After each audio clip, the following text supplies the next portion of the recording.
My name is Avery Bishop, and I love Progress Texas because y'all are unfiltered. You give me what I need to know. It's Monday, March 24th, 2025, and this is the Progress Texas Daily Dispatch, rapid response on the breaking news stories Texas progressives need to know. I'm Chris Mosier.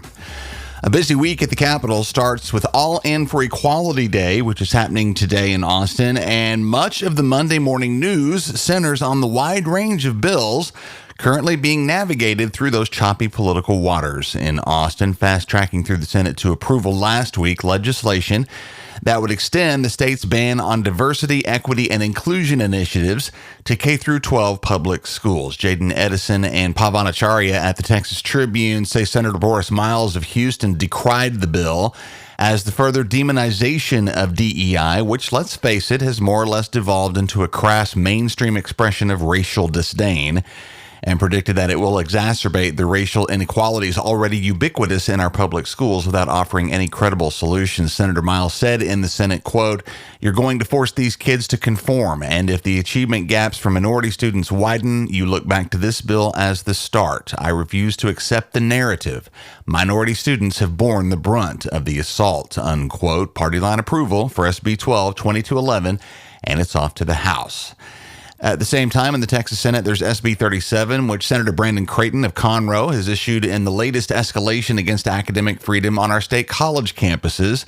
Pauline Strong, a professor at UT Austin and president of UT's chapter of the American Association of University Professors, says in an op-ed for the Austin American-Statesman that she believes this bill will lead to inefficiencies, undermine democratic processes, and deny educational liberty and student choice by adding another layer of bureaucracy leaning towards faculty appointed by university administrators who will be more likely to toe the line than professors hired for their actual expertise. And that line will fall around the vague language in the bill stating its intent to ensure that, quote, "courses do not endorse specific public policies, ideologies, or legislation," unquote, which is a pass basically to crush any viewpoint with which those administrators disagree. SB 37 is, by Dr. Strong's view, quote, "not only bad for Texas colleges and universities, it's bad for Texas," unquote.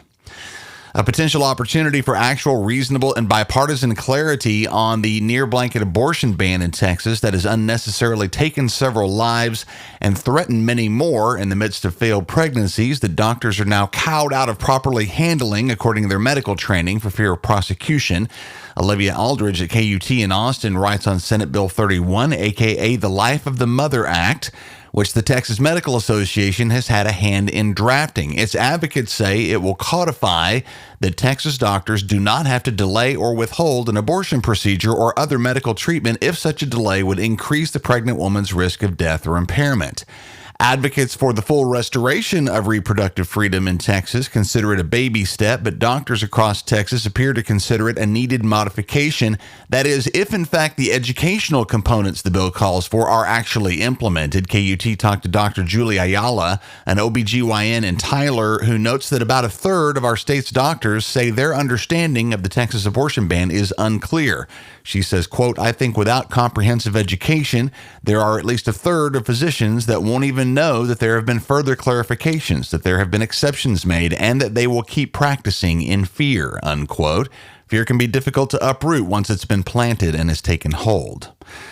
Hard to imagine an issue more important than water as major shortages loom for parts of Texas in just the next handful of years. Jamie Lozano Carver and Alejandro Martinez at the Texas Tribune say there's agreement at the Capitol that major investment in Texas's water future is warranted, but our lawmakers are nowhere near agreement on exactly what that investment should do. Should it go to the repair of older infrastructure, or should it go to the creation of new water sources? And exactly what does that mean?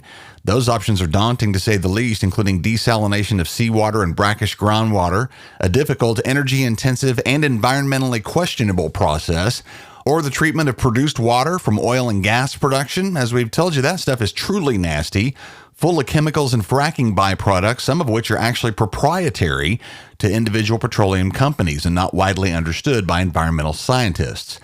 It'll be important not to simply throw money at this particular problem. It's going to require a lot of brains and a lot of cooperation, which in Texas, like I said, it's daunting. And finally, 2 Senate bills to watch, as they'll either make some degree of improvement in a social media landscape rapidly becoming a wasteland dominated by bots and deep fakes, or, and frankly more likely, it will show you which side of the aisle thinks digital bullshit is actually working for them. Dallas Senator Nathan Johnson says SB 2637, the Social Media Bots Transparency Act, and SB 2638, the Digital Deception Prevention Act, are designed to protect Texans from rampant online deception, misinformation, and fraud from automated social media accounts commonly known as bots. The former bill would require online platforms to provide warnings to users that bot accounts present may spread misinformation, and would call for civil penalties of up to $7,500 for each violation. And the latter bill would classify deceptive bot usage as a fraudulent trade practice and expressly forbid any use of bots for election interference. Again, both great ideas, unless, of course, your side of the aisle has come to rely upon digital deception to keep itself elected. March is Women's History Month, and Progress Texas Advocacy Associate Tatum Owens has put together a great rundown in celebration of the enormous breakthroughs that Texas women have accomplished, as well as an analysis of why Texas remains among the worst states in the U.S. in which to live for women, plus a full list of Women's History Month events happening across the state. See that list at progresstexas.org. Our mission at Progress Texas is to counter the conservative disinformation machine, but they far outmatch us in funding. Oil and tech billionaires and religious right-wing activist groups spend a lot of money keeping their audiences in the dark. So if you've come to appreciate the light that we shine on important political news in Texas on a daily ongoing basis, please know that our regular everyday listeners form a key component of our funding. If that's you, we could use your support as a monthly contributor, and no amount is too small. Go to progresstexas.org/donate. Thanks so much to Charles Zeller, Richard Rodine, and Marvin Hecker, all of whom are on the team. We appreciate all of y'all. And San Antonio friends, Progress Texas is Alamo City bound for the first time in a while. A live podcast taping and fundraising party will happen on Tuesday, May the 6th. We look forward to a long overdue and fun get-together with y'all at our Party for Progress in San Antonio. Mark that date, Tuesday, May the 6th, and keep it here for more details. That's the Progress Texas Daily Dispatch for this Monday, March 24th, 2025. Links to all these original stories can be found in our show notes. Progress Texas is a nonprofit, rapid response media organization promoting progressive messages and actions. While campaigns come and go, we're the permanent home for progressive media and action in the Lone Star State. I'm Chris Mosier. Thanks for listening. Have a great day and a great week, and we'll see you again tomorrow morning.